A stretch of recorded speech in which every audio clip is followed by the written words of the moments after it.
Il est temps de nous pencher sur le trend des marchés. L'euphorie est retombée sur les bourses européennes. L'Iran n'ayant pas encore répondu à la proposition de paix et de réouverture du détroit d'Ormuz formulée par l'administration américaine. Les tensions restent d'ailleurs palpables dans la région, comme l'illustrent les nouvelles frappes israéliennes au Liban.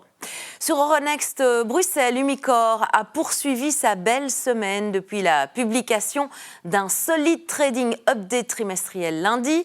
Sur le marché élargi, BankUp a nettement rebondi. À l'opposé, Solvay a été sanctionné après des trimestriels décevants marqués par un recul de 8,5% de son chiffre d'affaires. Materialise a aussi vu rouge ce jeudi. Revenons sur le conflit au Moyen-Orient, justement, et analysons la situation avec notre expert Olivier Gaillardin. Bonsoir Olivier. Bonsoir Fanny. Alors justement, on y revient, on a le sentiment qu'un accord se rapproche, enfin on ne sait pas encore très bien, mais en tout cas entre Washington et Téhéran. Est-ce qu'on pourrait dire que le risque majeur, il est derrière nous ? Alors, c'est vrai que la nouvelle qu'on a eue hier, elle est plutôt positive et elle fait effectivement du bien. Après, il faut évidemment rester prudent parce que, comme vous l'avez mentionné, l'Iran n'a toujours pas répondu officiellement. Il y a malgré tout un élément qui change la donne, c'est l'implication de la Chine dans les négociations, parce qu'il paraît qu'il semblerait en fait qu'une délégation iranienne se soit rendue en Chine justement, et le ministre des Affaires étrangères chinois aurait mis un petit peu la pression et mentionné qu'il fallait trouver une solution diplomatique assez rapidement. Vous le savez, le timing, il est important. La semaine prochaine, Donald Trump et Xi Jinping se rencontrent. Donc, il faut effectivement que les choses avancent. Alors, c'est une bonne nouvelle, mais on n'est finalement pas sorti de l'auberge parce que, évidemment, on le sait, le détroit d'Ormuz va prendre du temps à être complètement libéré. Et il y a également pas mal d'infrastructures qui ont été touchées, qu'il faut reconstruire. Et donc, on sait que tout ça, prendra malgré tout du temps à être remis en place. Et parallèlement, on le voit, les premiers impacts sur l'économie réelle commencent à se faire ressentir. Mais justement, puisqu'on parle d'économie réelle, Olivier, concrètement, ça veut dire quoi pour les entreprises, mais aussi pour les consommateurs ? Alors, l'exemple le plus concret, c'est évidemment le secteur aérien, avec cette envolée des cours du kérosène. Ouais. Vous le savez, d'ailleurs, en Asie, certaines compagnies aériennes sont obligées de revoir leur plan de vol et d'annuler parfois certains vols. Et c'est vrai que finalement, les compagnies aériennes les plus fragiles à l'heure actuelle souffrent fortement. Pourquoi ? Simplement parce qu'en fait, les coûts de l'énergie, c'est les coûts les plus importants, juste après les coûts du personnel pour une compagnie aérienne.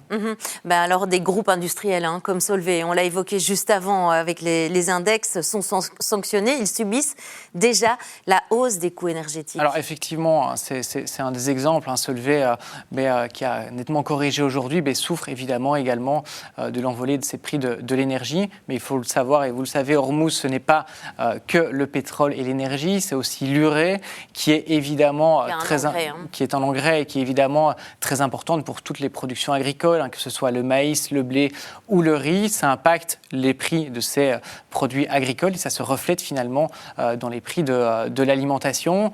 Un autre élément, si on veut en rajouter un, c'est évidemment l'alumine qui est nécessaire pour la production d'aluminium. Il y a aussi énormément de tensions sur ce marché à l'heure actuelle. Et d'ailleurs, des grands groupes industriels, notamment les grands brasseurs comme AB InBev, mettent en avant que c'est un impact malgré tout à ne pas négliger. Oui, et puis paradoxalement, il y a l'économie américaine qui continue de montrer quand même, elle, une certaine solidité. Alors exactement, et c'est vrai que c'est assez surprenant, mais c'est vrai que quand on regarde les dernières publications du PIB aux États-Unis, c'était franchement plutôt bon, un petit peu en deçà des attentes, mais franchement très bon. Mais quand on analyse les chiffres un peu plus en détail, on voit que c'est vraiment les dépenses d'investissement liées à l'intelligence artificielle qui ont vraiment tiré cette croissance. Et c'est vrai que la consommation aux États-Unis, elle plafonne un petit peu, et donc ce n'est plus vraiment un moteur à l'heure actuelle au niveau de la croissance du PIB.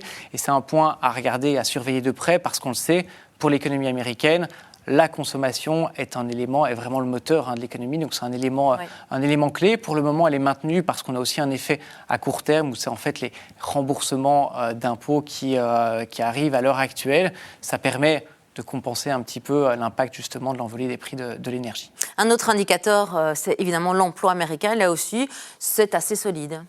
Alors c'est vrai que c'est une semaine hyper importante pour l'emploi aux États-Unis. Demain, on a les chiffres mensuels au niveau de l'emploi. On s'attend à un taux de chômage autour des 4,3%, donc plutôt finalement le plein emploi. Mais c'est vrai que cette semaine, on a déjà eu quelques publications qui étaient plutôt bonnes, notamment la publication ADP au niveau des emplois privés, où on voit qu'on a finalement une augmentation du nombre de créations d'emplois, donc c'est très positif. Oui. Et surtout, en fait, c'est les petites entreprises qui, à l'heure actuelle, engagent plus et en tout cas offrent plus d'emplois. Et donc ça, c'est effectivement un point très positif parce que ça montre que le cœur de l'économie américaine, malgré le contexte géopolitique, tient plutôt bien à l'heure actuelle.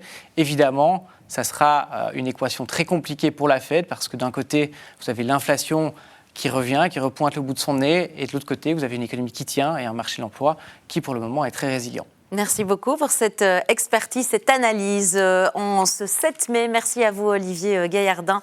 C'était le Trends des marchés du jour. Merci de nous suivre.